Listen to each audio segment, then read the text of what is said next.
Sometimes I had a companion in my fishing, who came through the village to my house from the other side of the town, and the catching of the dinner was as much a social exercise as the eating of it. Hermit, I wonder what the world is doing now. I have not heard so much as a locust over the sweet fern these 3 hours. The pigeons are all asleep upon their roosts, no flutter from them. Was that a farmer's noon horn which sounded from beyond the woods just now? The hands are coming in to boiled salt beef and cider and Indian bread. Why will men worry themselves so? He that does not eat need not work. I wonder how much they have reaped. Who would live there where a body can never think for the barking of bows? And oh, the housekeeping! To keep bright the devil's doorknobs and scour his tubs this bright day. Better not keep a house. Say some hollow tree, and then for morning calls and dinner parties. Only a woodpecker tapping. Oh, they swarm, the sun is too warm there, they are born too far into life for me. I have water from the spring and a loaf of brown bread on the shelf. Harky. I hear a rustling of the leaves. Is it some ill-fed village hound yielding to the instinct of the chase? Or the lost pig which is said to be in these woods, whose tracks I saw after the rain? It comes on apace, my sumachs and sweetbriars tremble. Eh, Mr. Poet, is it you? How do you like the world today? Poet, see those clouds how they hang. That's the greatest thing There's nothing like it in old paintings, nothing like it in foreign lands, unless when we were off the coast of Spain. That's a true Mediterranean sky. I thought, as I have my living to get and have not eaten today, that I might go a-fishing. That's the true industry for poets. It is the only trade I have learned. Come, let's along. Hermit, I cannot resist. My brown bread will soon be gone. I will go with you gladly soon, but I am just concluding a serious meditation. Leave me alone then for a while. But that we may not be delayed, you shall be digging the bait meanwhile. Angleworms are rarely to be met with in these parts where the soil was never fattened with manure. The race is nearly extinct. The sport of digging the bait is nearly equal to that of catching the fish when one's appetite is not too keen, and this you may have all to yourself today. I would advise you to set in the spade down yonder among the groundnuts where you see the johnswort waving. I think that, or if you choose to go farther, it will not be unwise, for I have found the increase of fair bait to be very nearly as the squares of the distances. Hermit alone. Let me see, where was I? Methinks I was nearly in this frame of mind, the world lay about at this angle. Shall I go to heaven or a-fishing? If I should soon bring this meditation to an end, would another so sweet occasion be likely to offer? I was as near being resolved into the essence of things as ever I was in my life. I fear my thoughts will not come back to me. If it would do any good, I would whistle for them. When they make us an offer, is it wise to say, we will think of it? My thoughts have left no track, and I cannot find the path again. What was it that I was thinking of? It was a very hazy day. I will just try these 3 sentences of Confutsi, they may fetch that state about again. I know not whether it was the dumps or a budding ecstasy. There never is but one opportunity of a kind. Poet, how now, Hermit, is it too soon? I have got just 13 whole ones, besides several which are imperfect or undersized, but they will do for the smaller fry, they do not cover up the hook so much. Those village worms are quite too large, a shiner may make a meal off one without finding the skewer. Hermit, well then, let's be off. Shall we to the Concord? There's good sport there if the water be not too high. Why do precisely these objects which we behold make a world? Why has man just these species of animals for his neighbors, as if nothing but a mouse could have filled this crevice? I suspect that Pilpay and co. have put animals to their best use, for they are all beasts of burden in a sense made to carry some portion of our thoughts. The mice which haunted my house were not the common ones which are said to have been introduced into the country, but a wild native kind not found in the village. I sent one to a distinguished naturalist, and it interested him much. When I was building, one of these had its nest underneath the house, and before I had laid the second floor, and swept out the shavings, would come out regularly at lunchtime and pick up the crumbs at my feet. It probably had never seen a man before, and it soon became quite familiar and would run over my shoes and up my clothes. It could readily ascend the sides of the room by short impulses like a squirrel, which it resembled in its motions. At length, as I leaned with my elbow on the bench one day, it ran up my clothes and along my sleeve, and round the paper which held my dinner, while I kept the latter close and dodged and played at bo-peep with it. And when at last I held still a piece of cheese between my thumb and finger, it came and nibbled it, sitting in my hand, and afterward cleaned its face and paws like a fly and walked away. A phoebe soon built in my shed, and a robin for protection in a pine which grew against the house.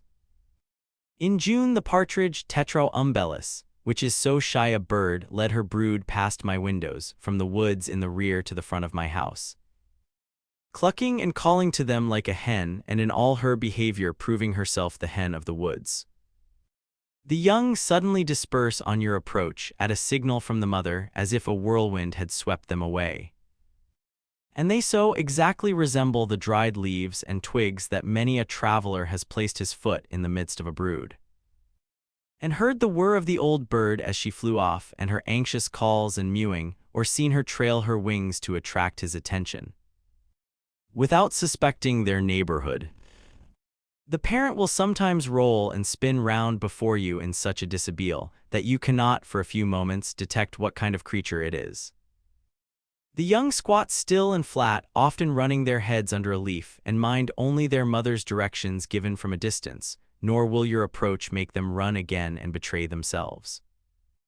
You may even tread on them or have your eyes on them for a minute without discovering them. I have held them in my open hand at such a time, and still their only care, obedient to their mother and their instinct, was to squat there without fear or trembling. So perfect is this instinct that once, when I had laid them on the leaves again and one accidentally fell on its side, it was found with the rest in exactly the same position 10 minutes afterward. They are not callow like the young of most birds, but more perfectly developed and precocious even than chickens. The remarkably adult yet innocent expression of their open and serene eyes is very memorable. All intelligence seems reflected in them. They suggest not merely the purity of infancy, but a wisdom clarified by experience. Such an eye was not born when the bird was, but is coeval with the sky it reflects. The woods do not yield another such a gem. The traveler does not often look into such a limpid well. The ignorant or reckless sportsman often shoots the parent at such a time, and leaves these innocents to fall a prey to some prowling beast or bird, or gradually mingle with the decaying leaves which they so much resemble. It is said that when hatched by a hen they will directly disperse on some alarm, and so are lost, for they never hear the mother's call which gathers them again. These were my hens and chickens. It is remarkable how many creatures live wild and free though secret in the woods, and still sustain themselves in the neighborhood of towns, suspected by hunters only. How retired the otter manages to live here. He grows to be 4 feet long, as big as a small boy, perhaps without any human being getting a glimpse of him. I formerly saw the raccoon in the woods behind where my house is built, and probably still heard their whinnering at night. Commonly I rested an hour or two in the shade at noon after planting and ate my lunch, and read a little by a spring which was the source of a swamp and of a brook, oozing from under Brister's Hill, 1/2 mile from my field. The approach to this was through a succession of descending grassy hollows, full of young pitch pines, into a larger wood about the swamp. There, in a very secluded and shaded spot under a spreading white pine, there was yet a clean, firm sward to sit on. I had dug out the spring and made a well of clear gray water where I could dip up a pailful without roiling it. And thither I went for this purpose almost every day in midsummer, when the pond was warmest. Thither, too, the woodcock led her brood to probe the mud for worms, flying but a foot above them down the bank. While they ran in a troop beneath, but at last, spying me, she would leave her young and circle round and round me. Nearer and nearer till within 4 or 5 feet, pretending broken wings and legs to attract my attention. And get off her young, who would already have taken up their march with faint wiry peep, single file through the swamp, as she directed. Or I heard the peep of the young when I could not see the parent bird. There too the turtle-doves sat over the spring, or fluttered from bough to bough of the soft white pines over my head. Or the red squirrel, coursing down the nearest bough, was particularly familiar and inquisitive. You only need sit still long enough in some attractive spot in the woods that all its inhabitants may exhibit themselves to you by turns. I was witness to events of a less peaceful character. One day when the other much larger, nearly half an inch long and black, fiercely contending with one another. Having once got hold, they never let go, but struggled and wrestled and rolled on the chips incessantly. Looking farther, I was surprised to find that the chips were covered with such combatants that it was not a duellum, but a bellum, a war between 2 races of ants, the red always pitted against the black, and frequently 2 red ones to 1 black. The legions of these myrmidons covered all the hills and vales in my wood yard, and the ground was already strewn with the dead and dying, both red and black. It was the only battle which I have ever witnessed, the only battlefield I ever trod while the battle was raging. Internecine war, the red republicans on the one hand and the black imperialists on the other. On every side they were engaged in deadly combat, yet without any noise that I could hear, and human soldiers never fought so resolutely. I watched a couple that were fast locked in each other's embraces in a little sunny valley amid the chips, now at noonday prepared to fight till the sun went down, or life went out. The smaller red champion had fastened himself like a vice to his adversary's front, and through all the tumblings on that field never for an instant ceased to gnaw at one of his feelers near the root, having already caused the other to go by the board, while the stronger black one dashed him from side to side, and, as I saw on looking nearer, had already divested him of several of his members. They fought with more pertinacity than bulldogs. Neither manifested the least disposition to retreat. It was evident that their battle cry was. In the meanwhile there came along a single red ant on the hillside of this valley, evidently full of excitement, who either had dispatched his foe or had not yet taken part in the battle, whose mother had charged him to return with his shield or upon it. Or perchance he was some Achilles who had nourished his wrath apart and had now come to avenge or rescue his Patroclus. He saw this unequal combat from afar, for the blacks were nearly twice the size of the red. He drew near with rapid pace till he stood on his guard within half an inch of the combatants. Then, watching his opportunity, he sprang upon the black warrior and commenced his operations near the root of his right foreleg, leaving the foe to select among his own members, and so there were 3 united for life, as if a new kind of attraction had been invented which put all other locks and cements to shame. I should not have wondered by this time to find that they had their respective musical bands stationed on some eminent chip, and playing their national airs the while to excite the slow and cheer the dying combatants. I was myself excited somewhat, even as if they had been men. The more you think of it, the less the difference. And certainly there is not the fight recorded in conquered history, at least, if in the history of America, that will bear a moment's comparison with this, whether for the numbers engaged in it, or for the patriotism and heroism displayed. For numbers and for carnage it was in Austerlitz or Conquered fight. 2 killed on the Patriots' side and Luther. Why here every ant was a buttrick, fire. For God's sake fire. And thousands shared the fate of Davis and Hosmer. There was not one hireling there. I have no doubt that it was a principle they fought for as much as our ancestors, and not to avoid a 3-penny tax on their tea. And the results of this battle will be as important and memorable to those whom it concerns as those of the Battle of Bunker Hill.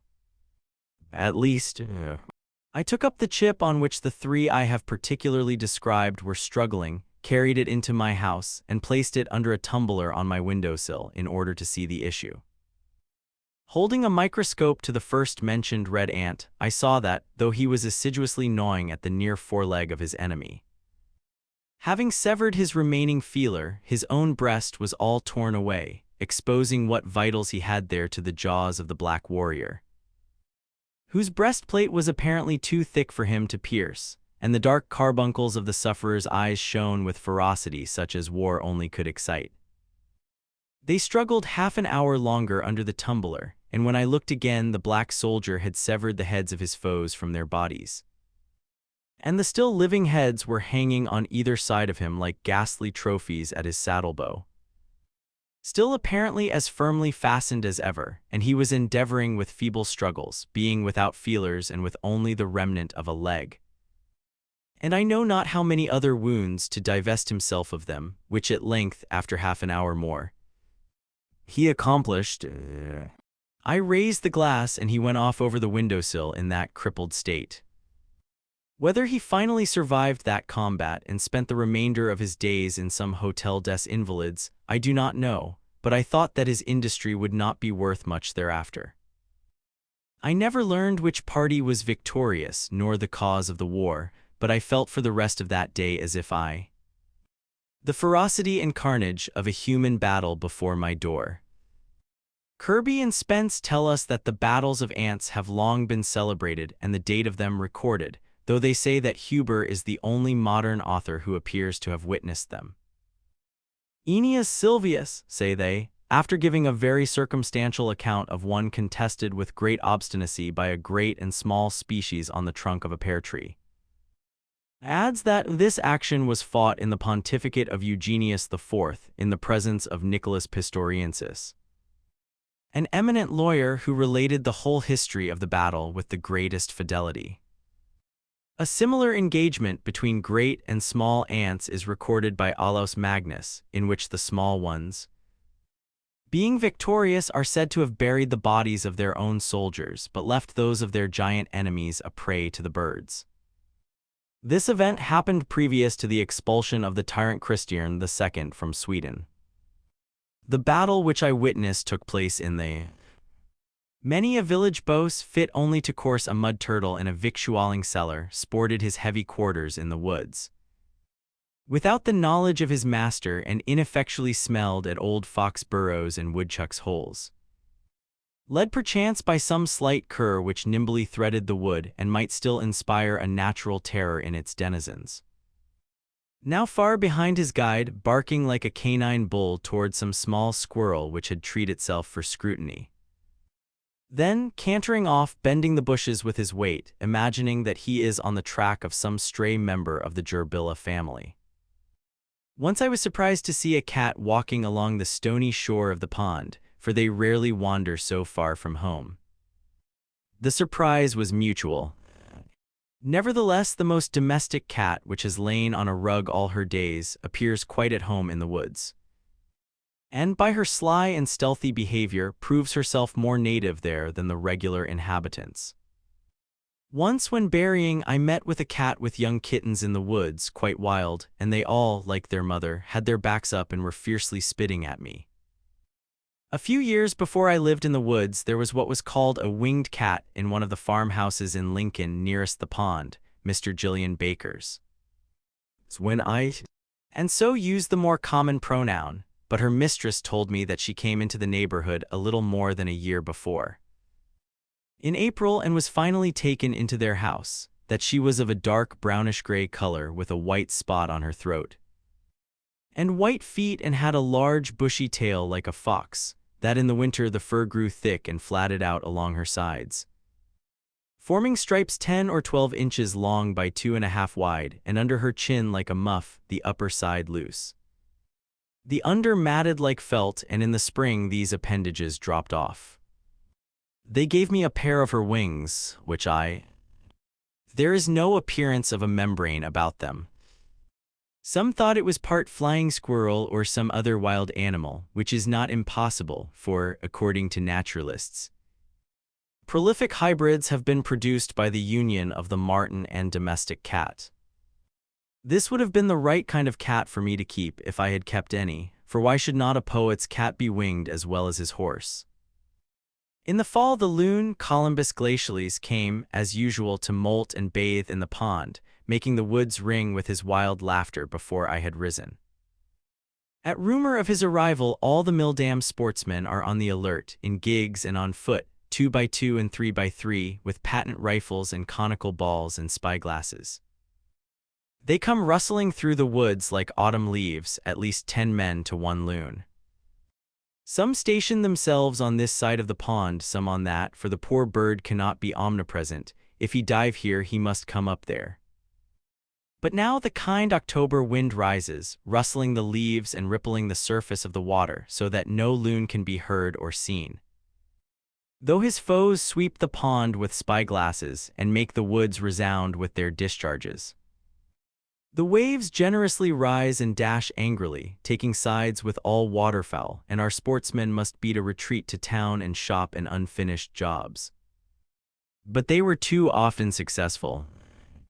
When I went to get a pail of water early in the morning, if I endeavored to overtake him in a boat in order to see how he would maneuver, he would dive and be completely lost, so that I did not discover him again sometimes till the latter part of the day. But he commonly went off in a rain.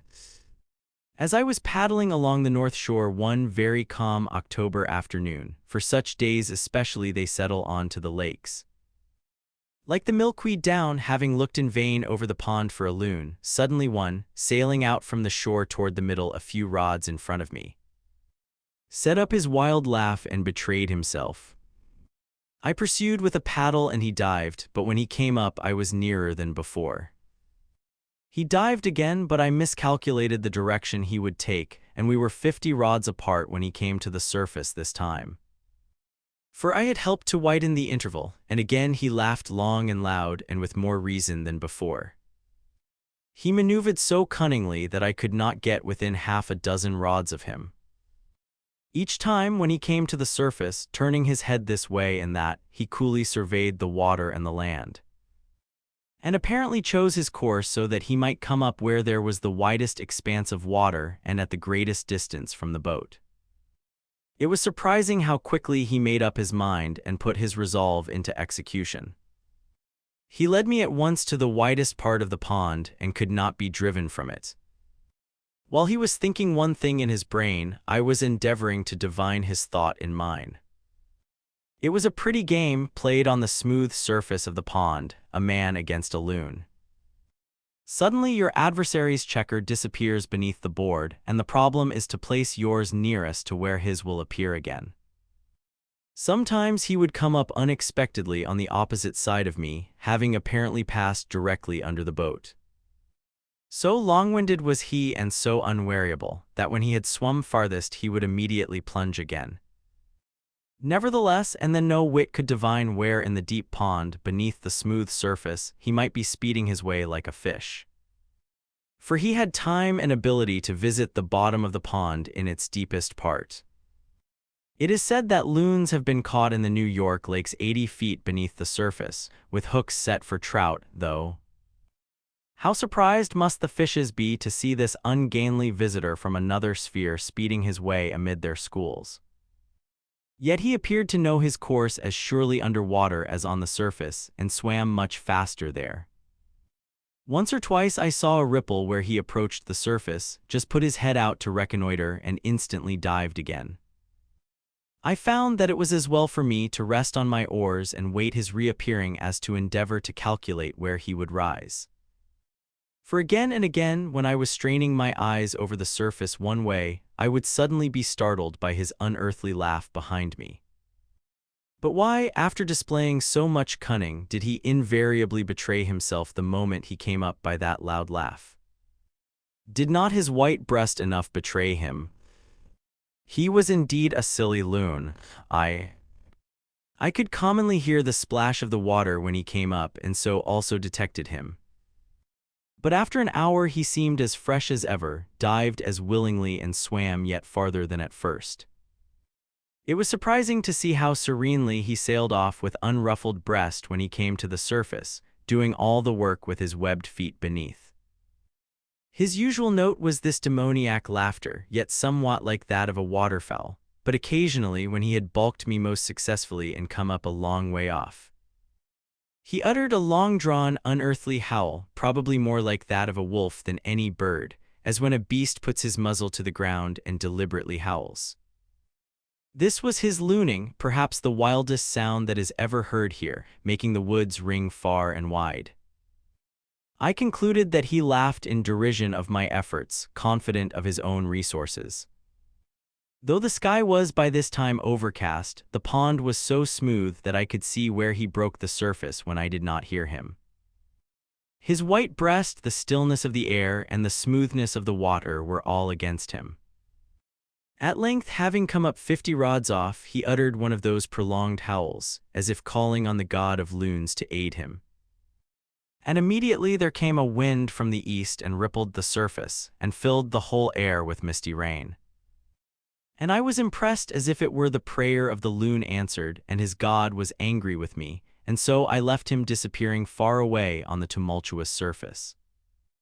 For hours in fall days I watched the ducks cunningly tack and veer and hold the middle of the pond, far from the sportsmen, tricks which they will have less need to practice in Louisiana bayous. When compelled to rise, they would sometimes circle round and over the pond at a considerable height, from which they could easily see to other ponds and the river like black motes in the sky, and they would settle down by a slanting flight of 1/4 of a mile on to a distant part which was left free.